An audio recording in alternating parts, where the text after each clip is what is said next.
If you don't already have YouTube DL on your computer and you just recently watched a helpful video about it, you might have thought to yourself, hey, this program looks pretty neat. I would love to save my favorite YouTube videos offline for me to view whenever I want. I'm going to head on over to Google and search for a download link from GitHub. Oh, that's weird. It 404'd. Okay, maybe that link's just broken. Let's head on over to this one here. Huh? What's this? Repository unavailable due to a DMCA takedown? What's going on here? Surely there must be a working fork of this tool somewhere on the internet. Wait, what's this? Everywhere I look, every fork that I click on, I either get a 404 or a repository unavailable due to a DMCA takedown. Yes, it is true.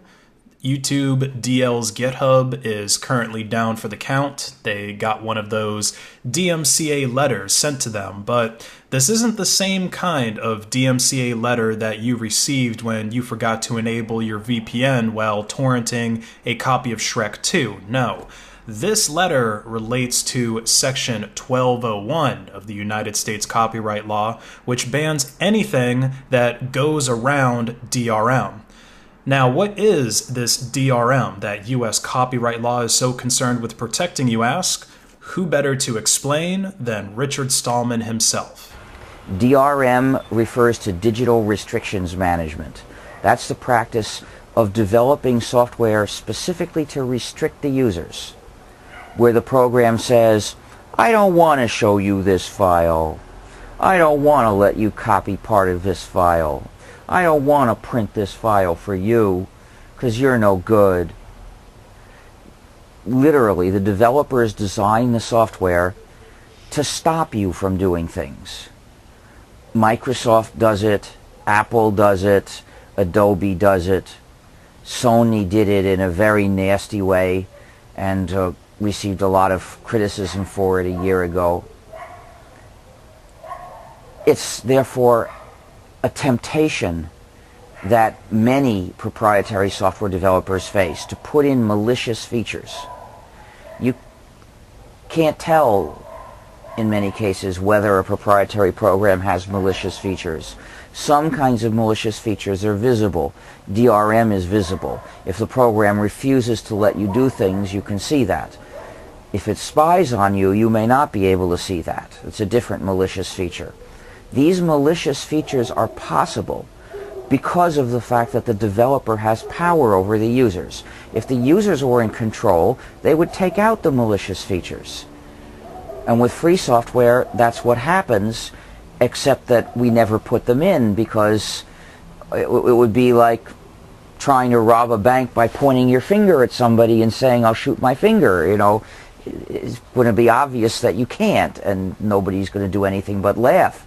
So in this case, the DRM that exists on YouTube is the fact that it's hosting video files, but there is no easy way to download these video files. Like when I upload a video to YouTube, there isn't a download button that you can click on to download it. You can't even try to do something kind of clever like inspect element and then download it that way. None of that's possible on a site like YouTube, because the DRM prevents that. But YouTube DL has programmed into it a way to circumvent that DRM, which is what the RIAA is so upset about. The other thing that they're upset about, which is pretty much pants on head retarded, is the 3 songs that were listed as examples in the source code of YouTube DL. This one, I guess Icona Pop, I don't even know who that person is, this Justin Timberlake song, and this Taylor Swift song. So while I'm sure that all of these songs probably aren't that good, they are heavily copyrighted music. Like, a lot of people listen to them. It's mainstream media stuff. So if I were to put these in a video, for example, that video would get copyright struck before I even finished uploading it. So this made the RIAA so butthurt that they had to list these 3 songs as Exhibit A. So On a scale of perfectly still to visibly shaken, how rustled should your jimmies be right now about this DMCA takedown of YouTube DL? I would say not very rustled. You see, those of us who have been on the internet for a long time have seen this type of thing play out many times. The RIAA, they tried doing this with Napster. They tried it with LimeWire, FrostWire, and BearShare. And now in 2020, YouTube DL is on the chopping block of illegal file sharing tools, except with two distinct advantages for YouTube DL. Number one is a legal one.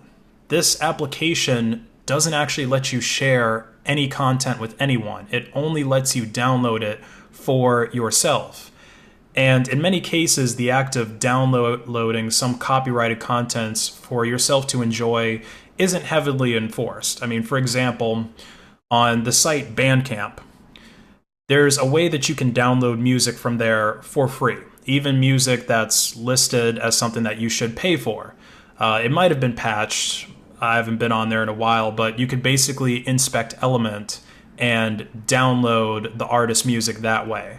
So in a sense, Bandcamp could have been considered a file sharing tool, even more so than YouTube DL, because it's actually something that they're hosting themselves that contains all of this music. They just didn't properly implement a DRM to prevent anyone who's smart enough to inspect Element from downloading it. And there's all kinds of other ways that you could quote-unquote download a type of song. You know, you could record it on your phone with some type of recording app while it's playing on the radio. Now, obviously, that wouldn't be as good a quality way to download music, and it would also be something that's extremely unenforceable. Everybody has a smartphone. There's no way that any government or anybody could actually make sure that nobody is out there doing that. So when it comes to downloading music, whether it's copyright or not, or videos, whether they're copyright or not, that's generally not something that actually really gets enforced because it's unenforceable. Sharing, on the other hand, is a different story. So if you were to create a website that hosts an MP3 of, you know, these three precious songs that the RIAA is so concerned about, then that would be a different story, right? The copyright holder, they could reasonably argue that these actions of you having that site that hosts these songs to download are causing them to lose revenue because all of the people that are downloading it from you, they clearly want to listen to it, but they didn't have to pay for it. But YouTube DL doesn't do this. I mean, the worst thing that they could do that, again, had to be listed as Exhibit A is just list a link to these three songs in their source code and provide you with instructions for how to download it. But at the end of the day, it's still a command line tool. I mean, I wish we could get a Venn diagram of people who actually know how to use YouTube DL and people who are actually listening to these three songs, because I doubt that there's a lot of overlap between those two circles. But yeah, that's the first advantage, is that it would actually be pretty difficult to argue that copyright infringement against a program like this compared to something like LimeWire or BearShare. But the other advantage that YouTube DL has is the fact that it's free software. It's completely open source, and thousands of forks exist, both online and offline, where the repos obviously can't get touched, they can't get taken down by GitHub or anyone else. This isn't even close, by the way, to all of the forks of YouTube DL that exist. I mean, this is only a few that I guess whoever filed this DMCA was able to find, but if you listed all the forks, it would cover this whole page. It'd be longer than this page. So even if the original developers of YouTube DL do end up in some legal trouble, those thousands of forks are still likely to be maintained. And even they might even get turned into their own versions of the YouTube DL tool. And there's already alternative versions of the YouTube DL tool that exist out there. You know, if this does reasonably get some traction going and actually does take down YouTube DL for any reasonable amount of time, or any unreasonable amount of time, I should say, then maybe I'll show you guys some of those alternative tools to YouTube DL. Or you could just Google around, right? They exist. They're not that difficult to find. But for now, I'm going to leave a link to a fork of YouTube DL in my video description. One that's, I'd say, would be pretty difficult for GitHub to actually take down because they don't have anything to do, or this source I'm going to post doesn't actually really have anything to do with GitHub other than just having a similar look and feel to GitHub.